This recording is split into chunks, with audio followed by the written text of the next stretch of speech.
నమస్కారం. Welcome to I dream. ధర్మ మార్గం విత్ విజిత కార్యక్రమానికి స్వాగతం. ప్రస్తుతం మనతో పాటు ఉన్నారు ప్రముఖులు స్వామీజీ కాలనాగ మహర్షి గారు. ఇప్పుడు వారితో మాట్లాడి మరిన్ని మంచి మంచి విషయాలు తెలుసుకునే ప్రయత్నం చేద్దాం. నమస్కారం అండి. నమస్కారం.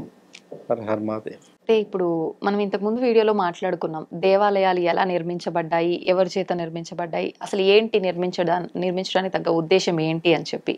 అంటే భక్తులందరికీ భగవంతుడు ఉన్నాడు అనే ఒక నిర్ధారణ కోసం ఆ దేవాలయాలు నిర్మించారు. అయితే ఇప్పుడు అందరూ ఆయన బిడ్డలే భగవంతుడికి, మనం అందరము కూడా. కానీ ఆలయంకి వెళ్ళిన తర్వాత అందరినీ సమానంగా చూడరేమో అనిపిస్తుంది. అంటే అక్కడ కొంచెం డబ్బున్న వాళ్ళకు ఒక రకంగా, పేదవాళ్ళకు ఒక రకంగా, ఇలాంటి తారతమ్యాలు ఎక్కువగా కనిపిస్తుంటాయి. నిజంగా ఇవన్నీ భగవంతుడు ఎందుకు చూస్తూ ఉన్నాడంటారు? భగవంతుణ్ణి చూపించాలనే ప్రయత్నం ఋషులు చేశారు. మునులు ఋషులు ఎన్నో తపస్సులు చేసి, మీరు కూడా ఇలా మేము ఎలా అయితే ముక్తిని పొందామో, మేము ఎలాగైతే శక్తిని పొందామో, యుక్తిని ధర్మాన్ని పొందామో, మీరు కూడా అలా పొందండి అని వాళ్ళు మనకు అందించారు దేవాలయాలు. వాళ్ళు అందించిన దేవాలయాలు ఈరోజు పోటీ ఎక్కువ అవుతుంది భక్తులకి. అందులో బలమైన భక్తులు విఐపి దర్శనాలు చేయగలరు. ఈ పోటీలో బలం కలిగిన వాళ్ళు, డబ్బు కలిగిన వారు ఆ డబ్బుతో కొనుక్కొనైనా త్వరగా వెళ్ళి దర్శనం చేసుకొని వెళ్ళగలరు. కానీ ఈ భగవంతుని చేరుకోవాలి, దానికి మేము ఎంత కష్టమైన, ఓర్పైన, సహనమైన చేసైనా మేము ఆ దర్శనం చేసుకొని వెళ్తామని నిజ భక్తుడు మాత్రమే ఎంత సమయమైనా వెయిట్ చేయగలరు. ఓసారి మా గురువు గారి ద్వారా నేను దేవుని తెలుసుకోవడానికి వెళ్ళి ఆయనకి టైం అడిగితే నన్ను ఒక రోజు దాకా ఆపాడు. మనల్ని ఎంత సేపు ఆపుతారో నాలో నిరీక్షణ అంత రెట్టింపు స్థాయిలో పనిచేసింది. తెలుసుకోవాలి, ఇంకా ఎందుకు లేట్ అవుతుంది, ఇంకా ఏదో ఉంది, తెలుసుకోవాలని ఇంకా పెరిగింది తపము ఎంత పెరుగుతుందో అంత త్వరగా సిద్ధిస్తుంది దేవుణ్ణి ఒక్క దర్శనంతో. ఎలా వెళ్ళేసి అలా వస్తే ఎవరి గురించి తెలియదు, దేవుడే కాదు సీఎం దగ్గరికైనా ఇలా వెళ్ళేసి అలా వస్తే ఆయన ఏం చెప్తున్నాడో మనకు కూడా తెలియదు. మనం ఎప్పుడైతే ఆ దర్శనంలో ఆ భగవంతునితో భాగస్వామ్యం పొందడానికి ఎంతగా నిరీక్షించి ఉంటామో అంత తపశక్తి మనలో పెరిగి అక్కడ చుట్టుపక్కల ఎక్కడి నుంచైనా అది మనల్ని ఆవహించడానికి ఆ భగవంతుడు రూపం వేసుకొని వచ్చేస్తాడు. అలా వెయిట్ చేసిన దాంట్లోనే నిజమైన భక్తులు ఉన్నారు. వెయిట్ చేసిన చోటనే, ఆ నిరీక్షణతో నిలబడిన చోటున ఉన్న వాళ్ళు సాధించినదే నిజమైన భక్తి అని నేను అంటాను. మేము ఒక్కసారి దర్శనం చేయడం కోసం హిమాలయాల చుట్టూ నేనే దాదాపు 100 సార్లు పైన తిరుగుంటాను. ఈ టైం కాదు, నెక్స్ట్ టైం కనబడతాడు అని మళ్ళీ పోయి తపస్సు చేసేది, కానీ చూడడం కోసమే. అలా భక్తులు కూడా మాకు ఈసారి కోరిక నెరవేరలేదు, ఇప్పుడు ముహూర్తం మార్చుకొని మళ్ళీ వచ్చి చూస్తాం అని మళ్ళీ వెళ్ళి దర్శనానికి మళ్ళీ కనబడేసి మొక్కులు నెరవేర్చబడుతుంది. నిరీక్షణలో దైవాన్ని చూడాలి. వీళ్ళు ధనికులు అనుకుంటారు డబ్బు ఉంది కదా మేము త్వరగా చేసి వచ్చేసామని. అలా కాదు, సాధ్యమైనంత వరకు మీరు నిజమైన భక్తులు అయితే గనక నిరీక్షణతో నిలబడి ఈ పోటీ లేకోకుండా తోసిపుచ్చుకొని ముందు కురకడం, అది ఏదో అవస్థలు ఉన్నాయి, ఇంటికాడ పనులున్నాయి, 1,00,000 కారణాలు చెప్పి వీళ్ళు ఉరుకుతుంటారు ముందుకి. అలా వెళ్ళకోకుండా భగవంతుని పరిసరాల్లోనేగా వాళ్ళంత ఉంది, ఎక్కడి నుంచి చూసినా భగవంతుడు చేరుకుంటాడు. అలా ఒక క్షణంలోనే దర్శించుకొని ఇలా వెళ్ళిపోవడమే గొప్పతనం కాదు. భక్తి యొక్క మూలమంతా కూడా మనది అనుకోవడంలోనే తృప్తి కలుగుతుంది. చూడగానే చూశాను, తెలుసుకోగానే తెలుసుకున్నాను, తినగానే ప్రసాదం తిన్నాను, ఇంకేమైనా తప్పులు గిప్పులు చేస్తే తలనీలాలు ఇచ్చైనా సమర్పించుకుంటాను అని వాళ్ళు పంచుకునే, భగవంతుడితో పంచుకునే భావం అది. దాన్ని తొందరపడితే ఎట్లా? ఇప్పుడు మీరు తలనీలాలు అన్నారు కదా, నిజంగా ఇది పురాణాల నుంచి, శాస్త్రాల నుంచి ఉందా ఈ విధానం అనేది? ఈ చాలా మంది భక్తులు అనుకుంటారు ఈ పిచ్చి వాళ్ళలాగా ఈ జుట్లేంటి, గడ్డాలు, మిసాలు ఇవన్నీ ఏంటిది చక్కగా తీసుకొని నీట్గా ఉండక ఏంటి బాధ అనుకుంటారు. ఇదంతా కూడా మన యొక్క ఆయువుని వెంటుక వాసిలో తప్పించుకొని తిరుగుతున్నాం మనం ప్రతిరోజు. ఓకే. ప్రమాదాలన్నీ కళ్ళ ముందు నుంచే పోతుంటాయి, వేల మందికి, లక్షల మందికి. వెంటుక వాసిలో తప్పించుకుంటారు. పక్క నుంచి ఇప్పుడు ట్రాఫిక్ చూడండి, హైదరాబాద్లో ఓ కారు ఢీ కొట్టే అంత దగ్గర నుంచే పోతుంటాయి జర్నీ అంతా. అలా చూడండి, ఒక రైలు పక్క నుంచే పోతుంది, ఒక ఏరోప్లేన్ పక్క నుంచే పోతుంది. ఎంట్రుక వాసిలో తప్పించుకొనే పోతున్నారు చాలా మంది. ఈ ఎంట్రుకలు దేవుని యొక్క సృష్టిలో విశేషమైన మూలాన్ని గ్రహించగలవు. ఎలా అంటే మనకు ఎటువంటి హానికారకమైనటువంటి ఏదున్నా కూడా ఇవి లోపల నుంచి బయటికి పంపించగలవు. సైన్స్ కూడా అదే చెప్తుంది. హెయిర్ అనేది ఒక వ్యక్తి 100 ఏళ్ళు బతికే ఆయుర్ధార శక్తి కూడా తన ఎంటికను చూసి కనిపెట్టవచ్చు. వారి హెయిర్ ఎంత హెల్దీగా ఉంది, వాళ్ళు ఎంత హెల్త్గా ఉన్నారు, ఎంత ఆరోగ్యకరంగా ఉన్నారో వారి యొక్క దేహముని బట్టి కాకుండా ఎంట్రుకను బట్టి కూడా చూసి చెప్పేయచ్చు. అది మళ్ళీ రేడియేషన్ని మనం బాగా ఎక్కడ ఆలోచిస్తామో మెదడుతోనే ఇక్కడే ఆలోచిస్తాం. ఆ బ్రెయిన్ని, ఈ యొక్క దేహాన్ని నడిపిస్తున్న తలని సంరక్షణలో ఈ యొక్క వెంట్రుక అత్యంత కీలకమైన దారి ఇచ్చింది. ఇది భగవంతుడే ఈ ఎంట్రుకని మనకి వరంగా ఇవ్వడం వల్ల మనం అది మోస్తున్నాం. ఋషులు మునులు తలనీలాలు ఇవ్వరు. ఎందుకంటే వెంట్రుకలను ఎంత మనం మోస్తామో అంత మనకే వరంగా మారుతుంది. ఆరోగ్యము, ఆలోచన పనిచేస్తుంది, ఆరోగ్యం పనిచేస్తుంది. ఎటువంటి క్యాన్సర్ కానీ ఇది కానీ ఎంట్రుకలు బాగున్న వాళ్ళకి ఏ వ్యాధులు రావు. అవి వెంటనే ఎటువంటి దుర్గంధంనైనా సరే అది త్యజించగలదు ఎంట్రుకలు. అందువల్ల అది దివ్యత్వం ఉంది కాబట్టి మేము ఎంచుకుంటున్నాము, అంతేగాని మాకు ఫ్యాషన్ ఏం కాదు. ఇప్పుడు మామూలుగా అంటే తలనీలాలు సమర్పిస్తే మనకున్న దోషాలు పాపాలు అన్ని తొలగిపోతాయి అని చెప్పి చాలా మంది ఆరోగ్యం బాగాలేకపోయినా కూడా వెళ్ళి ఇలా తలనీలాలు సమర్పించడం, తలనీలాలు ఇవ్వడం అనేది శిక్ష లాంటిది. మనం చేసినటువంటి పాప కృత్యాలకి శిక్షగా ఏం తీసేయలేము. బాడీలో ఏది తీసేసినా కష్టమే. కాబట్టి ఆ శిక్షని అంగీకరించడం కోసం ఎంతో విలువైన జుట్టుని వారు శిక్షగా వదులుకోవడం జరుగుతుంది. అంటే ఈ తలనీలాలు వెనకట తప్పులు చేసిన వాళ్ళకే ఇచ్చేవాళ్ళు. తప్పు చేయని వాళ్ళు ఎట్టి పరిస్థితుల్లో తలనీలాలు చేయకూడదు. అలా చేస్తే లేని తప్పును వాళ్ళు వేసుకున్నట్టే అవుతుంది. అలాగే ఏదో ఒక సందర్భంలో తప్పు చేయడమో, ఎవరినో ఒకరిని శిక్షగా చేయడమో, తెలుసో తెలియకో చేసిన తప్పులు ఉంటాయి కదా, వాటి పాపభారాల నుంచి విముక్తి కోరుకొని మాత్రమే ఈ తలనీలాలను ఖండించడం జరుగుతుంది. అంతేగాని నిజమైన భక్తి ఆచరణలో తలనీలాలు పెంచుకున్నవాడే ఋషి అవుతాడు. తలనీలాలు ఇవ్వకుండా పెంచుకున్నవాడు, ఎంట్రుకలను పెంచుకున్నవాడే ఋషి అవుతాడు. ఋషి అయిన వాడే లోకోత్తర్మ పాలన చేయగలుగుతాడు. ఇప్పుడు మనం మానవులుగా ఉన్నాము. మానవుల్లో సంపూర్ణమైన వాడు ఋషి. సంపూర్ణ మానవతా జన్మను గ్రహించిన వాడు ఋషి. అంటే చిన్న, మధ్య వయసు, ముసలివారు, ఇలా మానవ జన్మ సంపూర్ణ గతిని తెలిసిన వాళ్ళు ఋషిగా పిలువబడతారు.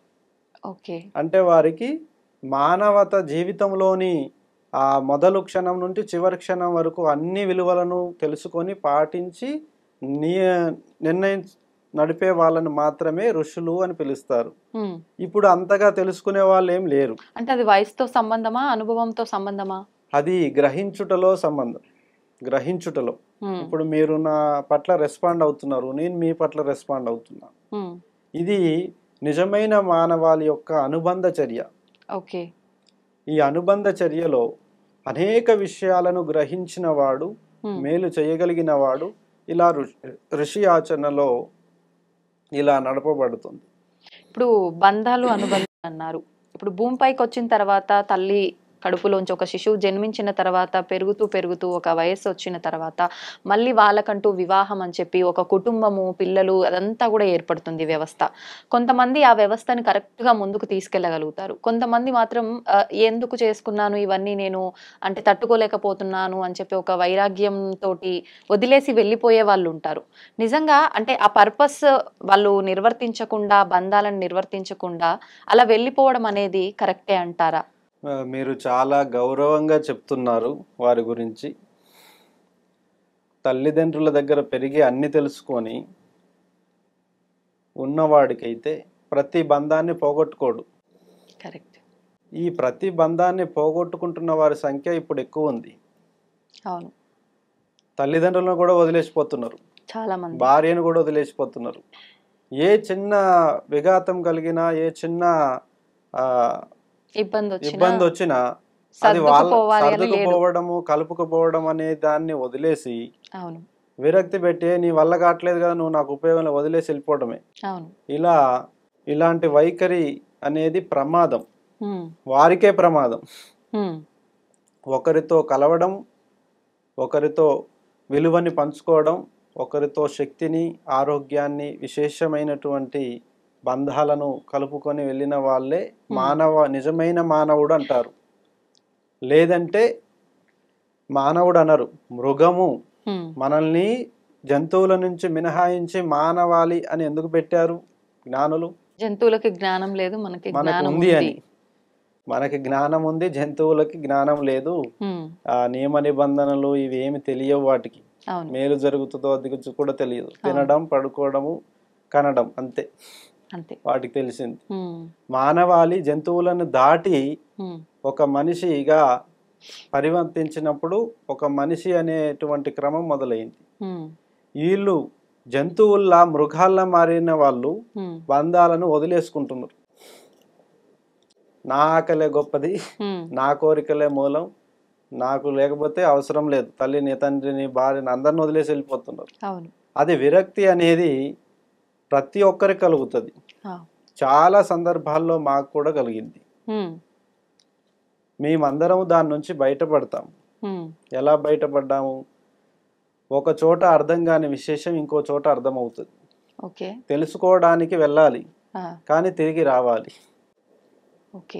తెలుసుకోవడానికి వెళ్ళిన వాళ్ళు తిరిగి రావాలి, తిరిగి ఆ బంధాన్ని కలుపుకోవాలి. తెలుసో తెలియకో విడిపోతారు ఎవరైనా. పని కుదరనప్పుడు, కలవనప్పుడు విడిపోతారు. కానీ తిరిగి తెలుసుకొని కలిసిన వాళ్ళు నిజమైన మానవాళ్ళని నేను అంటాను. అందరిని తెంచుకుంటూ పోతే అతను ఏం కోరుకుంటున్నట్టు తనకే అర్థం కాదు. అవును. ఇప్పుడు భార్యాభర్తల విషయానికి వస్తే ఒకరిపై ఒకరికి అంటే గౌరవం లేకపోవడము, ఆ వాల్యూ ఇవ్వకపోవడము, ఆ ప్రేమాభిమానాలు చూపించుకోకపోవడము ఇలాంటివే ఎక్కువగా చూస్తున్నాం. కానీ గతంలో తీసుకుంటే మన పెద్దవాళ్ళ విషయం నుంచి గనక తీసుకుంటే అసలు ఇలాంటివి ఎక్కడ కూడా చోటు చేసుకున్నట్టుగా కనిపించలేదు. ఇప్పుడు విడాకుల సమస్య కూడా చాలా ఎక్కువైపోయింది. కానీ అసలు ఇంతకుముందు విడాకులు అనేదే లేదు. వాళ్ళు మరణించే వరకు కూడా భార్యాభర్తలు ఇద్దరు ఎంత వయస్సు వచ్చినా కూడా కలిసి ఉండి దంపతులుగా ఉన్న వాళ్ళనే చూసాం. నిజంగా అసలు మన పురాణాల్లో, శాస్త్రాల్లో దీనికి సంబంధించి ఏం చెప్పబడి ఉంది అసలు భార్యాభర్తల అన్యోన్యత గురించి? భార్యాభర్తల అన్యోన్యతకు ఆది దంపతులను, మన పూర్వీకుల నుంచి ఆది దంపతులనే మనం ఫాలో అవుతాం. శివుడు, పార్వతి ఎన్నటికీ వేరు కాలేదు. వాళ్ళిద్దరికి ఎన్నో విషయాలలో తేడాలు ఉన్నా కూడా ఆ అన్నిటిలోనూ తిరిగి కలిసేటువంటి గుణం నిజమైన భార్యాభర్తలకు ఉంటుంది. భార్య తన్ని సరిగ్గా చూసుకోవట్లేదని భర్తని నిందించడం, భర్త సరిగ్గా చూసుకోవట్లేదు అని భార్య చెప్పడం, భార్య సరిగ్గా చూసుకోవట్లేదని భర్త చెప్పడం, అది నిందించుకోవడం లాంటివి. నిందను మీరే వేసుకుంటే చూసే జనాలు ఏమనుకుంటారు? ఎవరికని సపోర్ట్ చేస్తారు? ఆ శివుడు, పార్వతి ఎలాగైతే కలిసి ఉన్నారు, మీరు కూడా శివపార్వతుల్లాగా నిండు నూరేళ్ళు చల్లగా బతకండి అని అంటారు. కోపతాపాలను జయించేటువంటి మానవ దృక్పథం ఉంది కదా. ఫస్ట్ మనం ఒక మనిషి అనుకుంటే గనక ఒక తోడు అవసరం. అవును. ఓ తోడు అవసరం లేకుండా ఈ జన్మ ప్రయాణం చాలా కష్టమైనది, క్లిష్టమైనది కూడా. జీవితాంతం ఈ తోడుని నేను నాలో కలుపుకోవాలి, నాలో ధరించాలి. ఇప్పుడు మనం ఒక వస్త్రాన్ని రోజు వాష్ చేసి శుభ్రంగా ఉంచుకుంటేనేగా అది 10 కాలాలు మన దగ్గర ఉంటుంది. ఎలా పడితే అలా వాడితే వస్త్రం చినిగిపోతుంది. ఇలా ఇది కూడా ఒక భార్య అయినా భర్త అయినా సరే జీవితాంతం నా ప్రాణానికి పక్కనే ఉండాలి తోడుగా అనుకునే వాళ్ళ కోసం మనం తల వంచినా తప్పులేదు, ఓ మాట పడినా తప్పులేదు. వారినో వాళ్ళైనా మేల్కొనేదాకా ఆగాలి, లేదా మనం మేల్కొనేదాకా వాళ్ళైనా ఆగాలి. కొంత సమయం ఇవ్వాలి. వీరు తొందరపడిన వాళ్ళ వల్లే ఈ విడాకులు, విడిపోవడాలు, ఈ తొందరపడే వాళ్ళతో వస్తున్న అనర్థాలే గాని అప్పటి కాలం వాళ్ళు పెద్ద వయస్కులు ఎందుకు విడిపోలేదంటే వాళ్ళు తొందరపడే వ్యక్తిత్వం లేదు. ఇప్పుడు వాళ్ళు ఈ పరికరాలు, ఈ ఫాస్ట్ లైఫ్ని వీటిని పడి తొందరపడడం బాగా అలవాటు చేసుకున్నారు.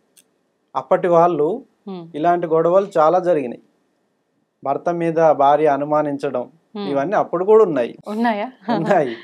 కానీ వాళ్ళు తొందరపడేవారు కాదు. కొంత సమయం ఇచ్చి నువ్వు దానికి సరిపడా విశేషాన్ని నువ్వు గ్రహించుకొని వచ్చి నాకు సమాధానం చెప్పు అని కొంత సమయం ఇచ్చి మరి వాళ్ళు ఆ నిజాన్ని తెలుసుకోవడానికే ప్రయత్నించే వాళ్ళు. కానీ తొందర పెట్టి చెయ్యి అంటే ఇప్పటికిప్పుడు ఎవరు చేస్తారు, ఏం చెప్తారు, ఏం చేస్తారు? ఈ తొందరపడే వాళ్ళే విడిపోతున్నారు. ఈ తొందరగా పాటుతో నిందించేస్తున్నారు, డైరెక్ట్గా ఒక మాట అనేస్తున్నారు. అవన్నీ వట్టివి. జీవితాంతం ప్రయాణం ఎక్కడ, ఒక కార్యం కోసం కొట్టుకోవడం ఎక్కడ? కరెక్ట్. నువ్వు చేసుకునే ముందే అది ఎంచుకోవాలి. నాకు సరైన వ్యక్తి ఇతనే అని ఎంచుకునే ముందే ఉండాలి ఇదంతా. ఎంచుకోనంగా నిందించడం, నిందలు పాలు చేయడం, అలా తిట్టడము, ఒక శత్రువు లాంటి భావన చేసి భార్యాభర్తలను అలా జరుగుతుండడం అనేది అది కరెక్ట్గా విధానం లేదు. ఖచ్చితంగా జీవితాంతం తోడుండే వ్యక్తి కోసం మనమైనా తగ్గాలి, వారైనా తగ్గాలి. లేదా ఈ యొక్క గౌరవము కానీ నమ్మకం కానీ మెయిన్ ఇది ఒక అంశం నేను చెప్పలేదు. మెయిన్ నమ్మకం పోయేటువంటి మాటలు అంటుంటారు. నేను నిన్ను నమ్మను, నువ్వు దొంగవి, లేదా నువ్వు మంచివాడి కాదు, నువ్వు నాకు అబద్ధాలు చెప్పావు, నువ్వు అది చేసావు, ఇది చేసావు అంటుంటారు. నమ్మకాన్ని కోల్పోయినప్పుడే వారి యొక్క అర్హత పోతుంది. ఇది కనిపెట్టుకోవాలి వాళ్ళు. నమ్మకాన్ని పోగొట్టుకోకూడదు, గౌరవాన్ని పోగొట్టుకోవద్దు, ఇతరుల ముందు హేళన చేయకూడదు, తక్కువగా చూడకూడదు. ఎందుకంటే నీ ప్రాణానికి ప్రాణం తోడనుకున్న అమ్మాయిని, జీవితాంతం తోడనుకున్న అమ్మాయిని ఇతరుల ముందు హేళన చేస్తే అది ఎంత విరుద్ధంగా ఉంటది. మనమే 100 మార్క్స్ ఇచ్చి మనమే వెధవా అన్నట్టు ఉంటది. అర్థమైంది? అలా ఇది సంపూర్ణంగా ఒక తోడు గురించి తెలుసుకునేటువంటి ఆ క్లాస్ని పెద్దల నుంచి నేర్చుకోండి. ఎందుకంటే మీరే తన తోడుని నిందించడం కాకుండా అసలు భార్యాభర్తలను ఎలా నడుచుకుంటే 10 కాలాలు సంతోషంగా అన్యోన్యంగా జీవనాన్ని ఎలా గడుపుతామో, ఎవరైనా పెద్దల సలహాలు, ఉన్నతమైనటువంటి సలహాలను పాటించుకొని దాన్ని జీవితాంతం తోడుగా ఉండే విధంగా మార్చుకోవచ్చు. మన ధర్మము అలా పార్వతి పరమేశ్వరులను చూపించే ఆ విధంగా ఎంతో మందికి ఆదర్శంగా నిలవించారు. ఇంట్లోనే స్త్రీకి విలువ లేదేమో అనే ఒక భావన చాలా మంది ఆడవారిలో ఉంది అని అనిపిస్తోంది ప్రస్తుత రోజుల్లో. నిజంగా మన ధర్మం ప్రకారం స్త్రీ ప్రాముఖ్యత ఏంటి, ఎటువంటి స్థానం ఉంది స్త్రీకి? మన ధర్మం ప్రకారంగా సంపూర్ణ జీవితాన్ని గతించి చూయించేది శ్రీమూర్తిగా మనం పూర్వీకులు కొలిచారు. అందుకే ఇంట్లో బాధ్యతలు, బంధాలు, నిర్ణయాలు అన్నీ కూడాను స్త్రీకే ఇచ్చేవాళ్ళు అర్హత. ఇంటికి దీపం ఇల్లాలు అని అంటారు. అంటే ఇంటికి దీపం పురుషుడు అని ఎందుకనలేదు, భర్తే అని ఎందుకనట్లేదంటే సంపూర్ణ మానవ జన్మలో కూడా పురుషుల కంటే ఎక్కువ అధికారం స్త్రీకే ఉంది. ఈ మానవులలో జీవితంలో మొత్తం కూడాను పురుషుల కంటే ఎక్కువ అధికారం స్త్రీకే ఇవ్వబడింది. ఇంటికి దీపం ఇల్లాలు అని ఎందుకన్నారంటే ఆమె భోజన అర్హతను నిర్ణయించాలి. ఆమె ఆ ఇంటి యొక్క సౌభాగ్యాన్ని కాపాడాలి. ఆమె ఆ ఇంటి యొక్క ఆనందాన్ని నిర్వహించాలి. ఆమె ఆ భర్తని సుఖంగా చూసుకోవాలి. భోజనము, వస్త్రము, సేవలు, ఇంత అన్నీ కూడాను ఆమె చేతి నుండే ధనము, ధాన్యము స్వీకరించాలి. ఇలాంటి నియమాలన్నీ పూర్వంలో ఉన్నాయి. ఇప్పుడు ఇవన్నీ తీసేసుకున్నారు. మగవాళ్ళు ఎవరు కూడా తన యొక్క బాధ్యతను స్త్రీకి ఇవ్వట్లేదు. సొంతంగా చేసుకునే వాళ్ళు, దాచిపెట్టే వాళ్ళ వల్ల ఇది వచ్చేసింది. సంపూర్ణ బాధ్యత స్త్రీకే ఉంది మొదలు నుంచి. మగవారి అధికారం రక్షించడంలో మాత్రమే. ఇవన్నీ ఈమె చేస్తుంటే, ఈ పనులన్నీ స్త్రీ చేస్తుంటే, వాటికి కావలిగా ఉంటూ వాటిని ధర్మాన్న రక్ష మాత్రమే, రక్షను బాధ్యతగా మోసేటువంటి అర్హత రెండు మాత్రమే పురుషులకు ఉంది. అలా సంపూర్ణగతి అయితే స్త్రీకే ఇచ్చింది మన ధర్మం. ఈ మధ్యలో వచ్చినటువంటి కొన్ని కాలక్రమాల్లో కొన్ని కాలక్రమాల్లో దాడుల వల్ల వాటి వల్ల కొన్ని మారిపోయాయి ఇక్కడ పరిస్థితులన్నీ. అంతేగాని మొదలు మన ఆచరణలో స్త్రీయే దైవం, స్త్రీ నుంచే అన్ని యొక్క కార్యక్రమాలను, ఇప్పుడు ఇంటి దర్వాజా కార్యక్రమములు, గుమ్మం ఎత్తడం కానీ, అలాగే యజ్ఞ హోమాలు, వ్రత సంకల్పాలు, గణపతి పూజలు, ఏ పూజ జరిగినా కూడా అక్కడ ఖచ్చితంగా శ్రీమూర్తితోనే కలశ పూజ చేయించాలనే ధర్మశాస్త్రంలో కూడా స్త్రీకి అరుదైన గౌరవం ఇచ్చారు. స్త్రీని స్త్రీగా గుర్తించిన వాడు బాగుపడతాడు. స్త్రీని గుర్తించలేని పురుషుడు రాక్షసుడు లాంటి వాడే అంటారు. అంటే పెద్దవాళ్ళు అంటూ ఉంటారు కదా, స్త్రీని ఏడిపించిన వాళ్ళు, స్త్రీని తక్కువ చేసి చూసిన వాళ్ళ కుటుంబం ఎప్పటికీ ఎదగదు అని చెప్పి. ఇది నిజమే అంటారా? అది నిజమే. స్త్రీతో పెట్టుకున్నవాడు నామరూపాలు లేకుండా వేరు. స్త్రీ అనేది సకల దేవతలకి రూపం. సకల దేవతలను రూపంగా శ్రీమూర్తి ద్వారానే కంకణములు కట్టిస్తారు, పూజలన్నిట్లో ముందు వరుసగా ఉంచుతారు. ఇది స్త్రీల జోలికి వెళ్ళి శాపాలు పడిన వాళ్ళు, అలాగే కొట్టుకుపోయిన రాజ్యాలు, అలాగే పోయిన వాళ్ళు చాలా మంది ఉన్నారు. అంటే స్త్రీ శాపం అంటారు, అది నిజంగా ఉందా? పురుషుని దానికంటే స్త్రీ శాపమే పెద్దది. పురుషునిది ఏముందమ్మా, వాళ్ళు పూర్తిగా రక్షణ చేయడం బాధ్యత. పనుల నుంచి, కర్మల నుంచి పురుషులు ఉంటారు అధికంగా. కానీ వాటన్నిటినీ సంతోషంగా ఇంటిని, వాళ్ళని అందరినీ కాపాడుకునేది స్త్రీయే. స్త్రీ పడే ఆరాటం ఏది బయటికి కనబడదు. పురుషుడు బయటే ఉంటాడు కాబట్టి పురుషుడు ఏడ గాలికి తిరిగి వచ్చినా పెద్ద పని చేసుకొని వచ్చినట్టే కనిపిస్తారు. కానీ స్త్రీ పడే ప్రయత్నము కనబడక బయట వాళ్ళకి, పురుషులు బయట తిరుగుతున్న పురుషులదే ఆధిక్యత ఎక్కువ అని చెప్పుకుంటారు. కానీ ఇప్పటికీ అన్ని ఇండ్లల్లో కూడా స్త్రీదే ఆధిక్యత ఉంది. స్త్రీకే ఆధిక్యత ఉంది. ఎక్కడ కూడా స్త్రీకి గౌరవం తగ్గట్లేదు, పెరుగుతుంది. ఇంకా రానున్న కాలంలో కూడా స్త్రీలదే ఆధిక్యత ఎక్కువగా ఉంటుంది. అయితే పెద్దవాళ్ళు చెప్తూ ఉంటారు, అసత్యాలు మాట్లాడకూడదు, ఎప్పుడు సత్యమే మాట్లాడాలి అని. అంటే అసత్యం అంటే అబద్ధాలు ఆడకూడదు, ఎప్పుడు మనం నిజంగా నిజాయితీగా మాట్లాడాలి, నిజాయితీగా ఉండాలి అని. కానీ ఒక వివాహ విషయానికి వస్తే మాత్రం 100 అబద్ధాలైనా ఆడైనా సరే ఒక పెళ్లి చెయ్యాలి అని. ఎందుకని ఈ విధానాన్ని ఎలా అనుకోవాలి, మనం ఎలా తీసుకోవాలంటారు? వాస్తవానికి వివాహం అనేది పెద్దలు చేసే పెళ్లి కాదు. వాస్తవానికి అలాగంటే సీతారామచంద్రులు మనకి ఎంతో ఆదర్శమైనటువంటి దంపతులు. శ్రీరామమూర్తి గాని, సీతాదేవి గాని. అమ్మాయి తరపున మాత్రమే తండ్రికి అర్హత ఉంటుంది, అబ్బాయి తరపున తండ్రికి అర్హత ఉండదు. శ్రీరాముడు విద్య నేర్చుకోవడానికి తన గురువు విశ్వామిత్రుని వెంట వెళ్ళడంతో ఆ దారిలోనే అక్కడ వివాహ పరిచయం జరుగుతుంది. స్వయంవరం పెట్టారు. అంటే వివాహ అర్హత ఎవరు వెతుక్కోవాలి? వాళ్ళే చూస్ చేసుకోవాలి. అమ్మాయే వెతుక్కోవాలి. అమ్మాయే తన తోడుని వెతుక్కోవాలి. అలా స్వయంవరంలో తన తండ్రి ఎదుటగా, ఎందుకంటే తండ్రి నుంచి విడిపోతుంది కాబట్టి తండ్రి అమ్మాయి తండ్రి సమక్షంలో స్వయంవరం ఏర్పాటు చేస్తారు. అలాగే అక్కడికి వెళ్ళినటువంటి శ్రీరామచంద్రుడు అక్కడికి వెళ్ళి పాల్గొని ఆమెను మెప్పించడం జరిగింది. ఇక్కడ వరుడు స్వయంగా మెప్పించగలిగే వరకే, కానీ పూర్తి నిర్ణయం అమ్మాయే తీసుకుంది. అమ్మాయి స్త్రీ ఎంచుకుంటేనే అది వివాహం, పురుషుడు ఎంచుకుంటే అది వివాహం కాదు.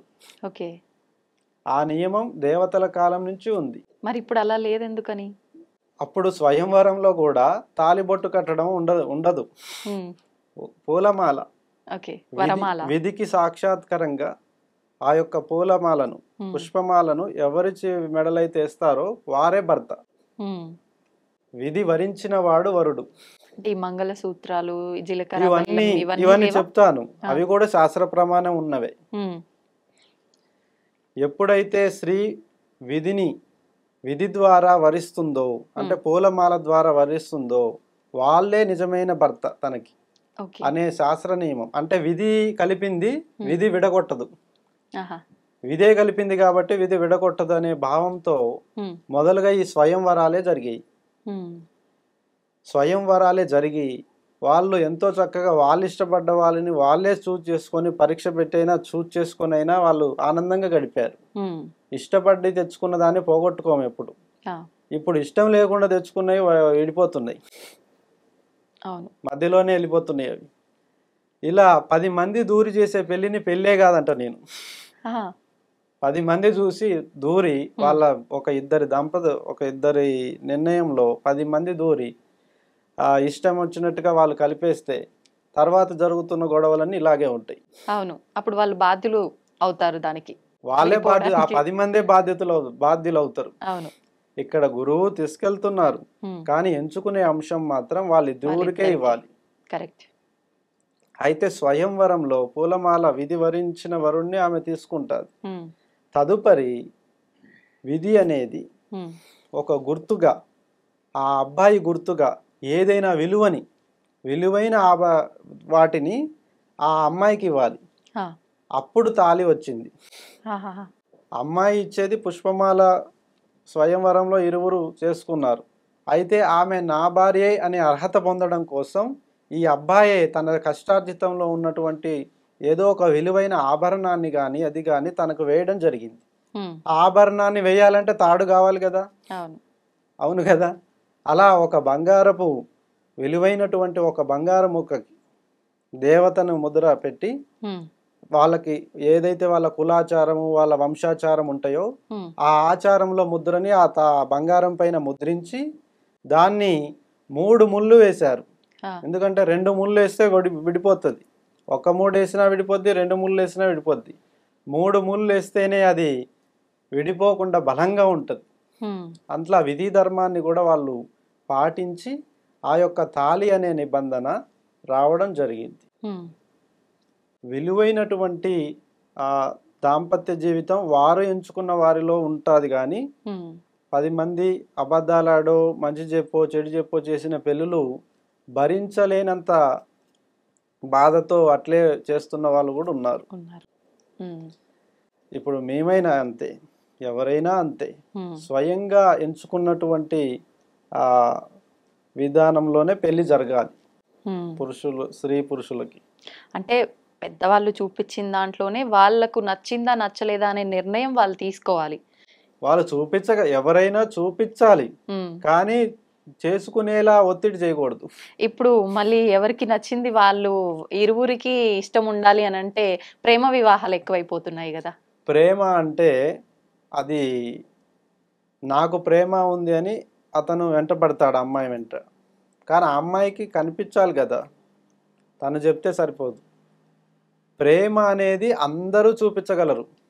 అమ్మ నాన్న చూపించగలరు, స్నేహితులు చూపించగలరు, మన అభిమానులు చూపించగలరు, ఉమ్, ప్రేమని ప్రతి ఒక్కరు చూపించగలరు. దాన్ని చెప్పి పెళ్లి చేయకూడదు, ఉమ్, ప్రేమని చెప్పి పెళ్లి చేయకూడదు. ఎప్పుడు జీవితాంతం మోసే అర్హతని నువ్వు అతనిలో చూసావా లేదా అని అడగాలి. నిజం. ప్రేమ అంటే అందరు చూపిస్తారు, అందరు చూపించే ప్రేమ వేరు. తను ఎంచుకునే వ్యక్తి చూపించాల్సింది ప్రేమ కాదు, ప్రాణాన్ని చూపించాలి. అవును. ప్రాణంతో లయమైనటువంటి నియమ నిబంధనలు ఉండాలి. ఒత్తిడి చేసి ప్రేమిస్తున్నా అని మీద పడకూడదు. ఉమ్, అదేలా కలుగుతుంది నమ్మకం? ఉమ్, ఇప్పుడు నన్ను నమ్మండి అని మీ అందరి మీద పడితే మీరు నమ్ముతారా? లేదు. కాదు కదా. మీ మాట అలాంటి నడవడిక ఉండాలి, అలాంటి ప్రవర్తన ఉండాలి, అలాంటి జ్ఞానము, అలాంటి సౌమనతత్వం ప్రదర్శిస్తూ ఉమ్, ఆ లయంలో అలా ఒదిగిపోవాలి. కానీ వాస్తవం. అది బలవంతంగా పోయి నన్ను నమ్మండి నేను ప్రేమిస్తూ అని మీద పడేలా చేస్తే అలా అలా ఎలా కుదురుతుంది? ఉమ్. అది రాంగ్ అవుతుంది.